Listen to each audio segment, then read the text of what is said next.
ప్రకటన గ్రంథ అధ్యయనమునకు స్వాగతం. ఇది నా అంశము ప్రకటన ప్రత్యక్షత ప్రత్యేకతలు. వాక్య భాగము ప్రకటన గ్రంథము 1వ అధ్యాయము 1 నుంచి 3 వచనాలు. ప్రకటన గ్రంథము ఎట్టి ప్రత్యక్షత మనకు అనుగ్రహిస్తూ ఉందో దాని లక్షణాలు ఏంటో మనము ధ్యానం చేద్దాము. Characteristics of revolution of God. మొట్టమొదటిగా ఇది యేసుక్రీస్తు ప్రత్యక్షత అంటుంది వాక్యం. It is a revolution of Jesus. Christ is the centre of revolution. ఈ గ్రంథము ఆయన ప్రత్యక్షతను మనకిస్తున్న గ్రంథము. క్రీస్తు ప్రభువే కేంద్రంగా కలిగినటువంటి గ్రంథము. ఆయన చుట్టూ ఆయన గూర్చి మాత్రమే వెల్లడించే గ్రంథము. ఇందు ఆయన మహిమ, అధికారము, విజయము, రాజ్యము, ఘనతలను గూర్చిన ప్రత్యక్షత మనకు కలుగుతుంది. అపోస్తలుడు, ప్రవక్త, ప్రభు శిష్యుడైన యోహాను ఆయన పరిచర్య కాలంలో ఆయన రొమ్మున ఆనుకున్నటువంటి ఆయనకు ప్రియమైన శిష్యుడు. ఆయన ఎవరు ఏమి అడుగా తెగింపలేకపోయిన సమయంలో కూడా అతడు ఆయన రొమ్మున చేరి ఏదేని చెప్పాలని అడిగే స్వాతంత్రము కలిగినటువంటి వాడు. అయితే ఆయన పరలోక సంబంధమైన దివ్య మహిమను, ఆయన పునరుద్ధాన బలమును చూచి ఆశ్చర్యపడి చచ్చిన వాని వలె ఆయన పాదాల మీద పడ్డాడు. ఇందు ఆరాధన ఉంది కాబట్టి ఒకనాడు ప్రతి మోకాలు ఆయన ఎదుట వంగును, ప్రతి నాలుక ఆయన ప్రభువు అని ఒప్పుకొనును. కాగా ఈనాడు నీకు సమయం ఉండగా ఆయన ప్రత్యక్షత కలిగి, ఆయన ప్రత్యక్షత నుండి ఆయనను ప్రభువుగా కలిగి, ప్రభువుగా నెరిగి, లోబడి ఆయన చిత్తం అడిగినట్లయితే ఆయన వాక్యమును మనం ఎరుగుదుము, ఆయన ప్రత్యక్షత మనకు కలుగును, ఆయనను శ్రేష్టంగా ఎరగగలుగుదుము, ఆయన ఉద్దేశములు ఎరగగలుగుదుము. రెండవదిగా ఇది దేవుడు అనుగ్రహించిన ప్రత్యక్షత. ఇది దేవుని నుండి కలిగిన ప్రత్యక్షత. It is a revolution from God. మొదటి వచనంలోనే ఈ పదం మనకు కనపడతా ఉంది. ఇది దైవికమైన ప్రత్యక్షత. తండ్రి అయిన దేవుడు తన కుమారుని తన ప్రజలకు ప్రత్యక్షపరచుటకైన ప్రత్యక్షత ఇది. కుమారుడు తండ్రిని మనకు వెల్లడించుచుండగా తండ్రి అయిన దేవుడు కూడా తన కుమారుని మనకు ప్రత్యక్షపరచుచున్నాడు. ఇది తండ్రి తన చిత్తమేంటో తన ప్రజలకు ఇస్తూ ఉన్న ప్రత్యక్షత. అంత్య దినములు కఠినమైన దినములుగాన ఎలాగూ మనము సిద్ధపడాలో, ఆయన రక్షణను, నిత్యత్వమును ఎలాగూ పొందుకొనాలో తెలుపుచున్న దేవుని ప్రత్యక్షత గ్రంథము, దేవుని నుండి వచ్చిన సందేశ గ్రంథము. కాబట్టి ఇది మనకు ప్రాముఖ్యమైనది, చదవవలసినది, ఆశీర్వాదకరమైనటువంటిది, దేవుడు అనుగ్రహించినది, ఆయన అనుగ్రహించిన ప్రత్యక్షత. 3 ఇది తన దాసులకైన ప్రత్యక్షత. It is revolution for the faithful servants of God. మొదటి వచనంలోనే తన దాసునికైన ప్రత్యక్షత, తన దాసులకైన ప్రత్యక్షత అని తెలియజేయబడతా ఉంది. క్రీస్తు ప్రభు నామము నమ్మకమైన వాడు, సత్యసాక్షి. కాబట్టి ఆయన కూడా తన కొరకు నమ్మకమైన దాసులను కోరుకుంటున్నాడు. నిస్వార్థపరులు, శ్రమించువారు, నమ్మకంగా ఉన్నది ఉన్నట్లుగా తన సందేశమును ప్రజలకు తెలియచేసేటటువంటి, తన చిత్తమును వెల్లడించేటటువంటి, ప్రజలను పురికొల్పేటటువంటి దాసులను ప్రభు కోరుకుంటున్నారు. తన దాసుడైన యోహానుకు ఆయన ఇస్తున్న ప్రత్యక్షత ఇది. తన దాసునికైన సందేశం ఇది. దాసుడు అను మాటకు గ్రీకు పదము డ్యూలోస్. డ్యూలోస్ అంటే ఒక సేవకుడు మాత్రమే కాదు, ఒక బానిస. తనను తాను, తన సమస్తమును తన ప్రభువునకు అమ్ముకున్నవాడు, తన యజమాని చిత్తమును చేసేటటువంటి వాడు. దాసునికి తనకంటూ ప్రత్యేక జీవితం లేదు, తనకంటూ ఘనతను కోరడు. తన యజమాని మాటని ఎల్లవేళ పాటింప అందుబాటులో నుండివాడు దాసుడు. ఒక పెద్ద ఇంట ముఖ్యంగా అనేక మంది దాసులు ఉన్న ఇంట ఇద్దరు దాసులు ప్రాముఖ్యమైన వారు. ఒకరు గృహ నిర్వాహకుడు.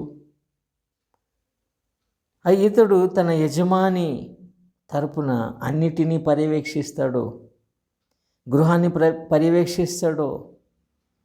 రెండవవాడు పాదదాసుడు. ఇతడు తన యజమాని పాదాల వద్ద కూర్చుంటాడు. అతడు తన యజమాని పాదములే కాదు, ఆయన ఇంటికి వచ్చు అతిథుల పాదములు కూడా గడుగుతాడు. ఇతడు హీనుడైన దీనుడైన దాసుడు. కానీ ఇతని ఆధిక్యత ఏమిటంటే ఏ సమయమైనా తన యజమాని పాదాల దగ్గరకు రాగలుగుతాడు, సమీపింపగలుగుతాడు. కాబట్టి నీవెవరన్నది కాదు, ఎంత సమీపంగా ఆయనకున్నావు, ఎంత దగ్గరగా చేరుతున్నావు, ఎంత మంచి సంబంధం ఉంది, ఎంత అనుబంధం ఉంది, ఎంత నమ్మకత్వం ఉన్నది అన్నది దాసునికి ప్రాముఖ్యము. ఒక దాసుడైనటువంటి, దేవుని దాసుడైనటువంటి మనిషిని మనం ఇక్కడ చూస్తున్నాము. అతడు దేవుని ప్రత్యక్షత పొందుకుంటున్నాడు. మనకు కూడా ప్రత్యక్షతను అతడు అనుగ్రహిస్తున్నాడు. ప్రభు మనకు అతని ద్వారా తన ప్రత్యక్షతను అనుగ్రహిస్తున్నారు.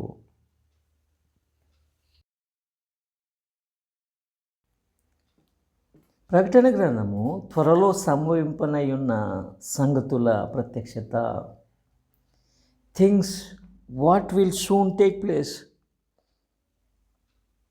దేవుని సేవకుడు దేవుని మనస్సును ఎరగాలి, ఆయన ఉద్దేశాన్ని ఎరగాలి, ఆయన ఏమి చేయబోతున్నాడో ఆయన తన దాసునికి తెలియచేయాలనుకుంటున్నాడో అది ఎరిగి చేసేవానిగా దేవుని దాసుడు ఉండాలి. రామయ్య యావారం వెళ్ళినట్టుగా మన పని ఉండకూడదు. ఒక యజమాని తన దాసుడైన రామయ్యతో మనము రేపు యామవారం వెళ్ళాలి నీవు అని చెప్పాడంట. అతడు పొద్దునే లేచి వెళ్ళి వచ్చాడంట. ఎందుకు వెళ్ళాడో తెలియకుండా. చాలాసార్లు మన యొక్క పరిస్థితి అలాగుంటా ఉంది. నేటి దేవుని దాసులకు దేవుని పని ఏంటో, అది చేయవలసిన విధానం ఏంటో తెలియకుండానే పోతూ ఉంది. దేవుని పరిచర్య దేవుని మహిమపరచుటకు, ఆయన చిత్తాన్ని చేయుటకు త్వరలో సంభవింపనై ఉన్న సంగతులు ప్రభు తెలియచేయాలనుకుంటున్నాడు. కాబట్టి ఆయన సేవకులు, ఆయన దాసులు ఆయన సంగతులను ఎరగాలి, మెలకువగా ఉండాలి, కనిపెట్టాలి, సిద్ధపడాలి. ఆయన రాకడ కొరకు ఎదురు చూడాలనేది ఆయన యొక్క ఉద్దేశము. ఐదవది, ఇది దూత ద్వారా వర్తమానము పంపి ఇచ్చిన ప్రత్యక్షత. It is revelation by Angel of God. దేవుని దూత ప్రభు జన్మ గూర్చిన వర్తమానం తీసుకొచ్చారు. దేవుని దూత ఆయన పునరుద్ధాన వర్తమానము ఆయన దాసులకు తీసుకొచ్చారు. ఇప్పుడు ఆయన రాబోవు సంగతులను కూడా మనకు తెలియజేస్తున్నారు. ఆయన రాకడను గూర్చిన వర్తమానం ప్రభు ఇస్తున్నారు. కానీ ఇది ప్రాముఖ్యం. పరలోకం మనుషులను సిద్ధపరచాలని ఉద్దేశిస్తూ ఉంది. మనం సిద్ధపడాలనేది దేవుని యొక్క ఉద్దేశము, సంకల్పము. ఆయన తన దూత ద్వారా మనకి వర్తమానం ఇస్తున్నారు. పరలోకపు దూత దైవజనునికి వర్తమానం ఇస్తుండగా, ఆయన దేవుని దూతగా మనకు, మధ్యవర్తిగా మనకు ఈ సందేశాన్ని నమ్మకంగా అప్పగిస్తున్నారు. ఆరవది, ఇది యోహానుకు సూచనగా ఇవ్వబడిన ప్రత్యక్షత. It is revolution through science and symbols. సూచన అంటే భావము ప్రకటన గ్రంథ ప్రత్యక్షతలు గురుతులు పోలికలతో ఇవ్వబడిన సందేశమని భావం. కాబట్టి ప్రకటన గ్రంథంలో ప్రతిదీ అక్షరార్థంగా ఉన్నది ఉన్నట్లుగా చదివితే గ్రహిస్తే అర్థం కాకపోవచ్చు. ఇందు ఆత్మీయమైన భావములు ఉన్నాయి. ఎందుకంటే గుర్తుల రూపంలో ప్రత్యక్షత మనకి ఇవ్వబడింది. కాబట్టి కొన్ని మార్లు గ్రహించడానికి కష్టంగా కఠినంగా అనిపిస్తుంది. భిన్న అభిప్రాయాలకు అవకాశం ఉంది. కాబట్టి చదువుటలో జాగ్రత్త, వ్యాఖ్యానించుటలో జాగ్రత్త, వినయము మనకు చాలా ప్రాముఖ్యము, అధిక ధ్యానము చాలా ప్రాముఖ్యము. ఏడవది, చూచినంత మట్టుకైన ప్రత్యక్షత. It is a revolution of all things that he seen. చూచినంత మట్టుకైన ప్రత్యక్షత ఇది అంటున్నాడు ఆయన. అంత నాకు తెలుసు లేదా అంత ప్రభు నాకు చెప్పారు, అంత నేను మీకు ఇస్తున్నాను అంటలేదు. తాను చూచినంత మట్టుకైన ప్రత్యక్షత ఇది. అంటే పరిమితి ఉంది. దైవదాసుడు అపోస్తలుడు ప్రవక్త అయిన యోహాను దేవుని వాక్యాన్ని గూర్చి, క్రీస్తుని గూర్చి, రాబో సంగతులను గూర్చి తను చూచినంత మట్టుకు నమ్మకంగా మనకిస్తున్నాడు. మానవుడు తాను కావాలనుకున్న ప్రతిదీ ఎరగలేడు. మర్మములు తండ్రి అయిన దేవుని స్వాధీనము. ఆయన ఎంతవరకు ప్రత్యక్షపరుస్తాడో అంతవరకు మాత్రమే మానవులు ఎరగగలుగుతారు. వారు గ్రహించగలిగినంత, మనుషులకు అవసరమగునంత మాత్రమే దేవుడు శ్రేష్ఠ విషయాలను వారికి తెలియజేస్తాడు. దేవుని జ్ఞానము అనంతము, మానవ జ్ఞానానికి పరిమితులు ఉన్నాయి. కాబట్టి ఆయన ప్రత్యక్షపరిచినది స్పష్టముగా ఎరుగుట ప్రాముఖ్యము, కానీ ప్రతిదీ ఎరగాలని అనుకునుట సరి అయినది కాదని మనము గమనించవలసిన వారిగా ఉంటూ ఉన్నాము. ఎనిమిదవది, ఇది అంత్య సంగతుల ప్రత్యక్షత. ఇది అంత్య సంగతుల ప్రత్యక్షత. It is revolution of end times. సమయము సమీపించినది కనుక అంటున్నాడు భక్తుడు 3వ వచనంలో. Time is at hand. సమయము సమీపించింది కనుక నో టైమ్ ఫర్ రష్. మనకు సమయం లేదు. ఇది తొందరపడు సమయము, మెలకుగా నుండి సమయము. ఇది ఇశ్రాయేలు ప్రజలు ఐగుప్తు నుండి వాగ్దాన దేశానికి బయలుదేరుతూ చెప్పులు తొడుక్కొని, చేతికర్ర చేత పట్టుకొని, పులియని రొట్టెలు భుజిస్తూ వెళ్ళడానికి తొందరపడుతూ వారు బయలుదేరినట్టుగా, సిద్ధపడి బయలుదేరినట్టుగా ఉన్న సమయము, అత్యవసర సమయము, ఎమర్జెన్సీ టైం. సమయము తక్కువగా ఉంది అని గ్రహించాల్సిన అవసరత ఉంది. ప్రత్యక్షత మనకు హెచ్చరిక చేస్తోంది. ఇది అత్యవసర సంగతుల ప్రత్యక్షత అని గుర్తిద్దాము, సిద్ధపడదాము. 9వదిగా, ఇది ప్రత్యక్ష వాక్యముల, ప్రవచన వాక్యముల లేదా ధన్యవాక్యముల గ్రంథము.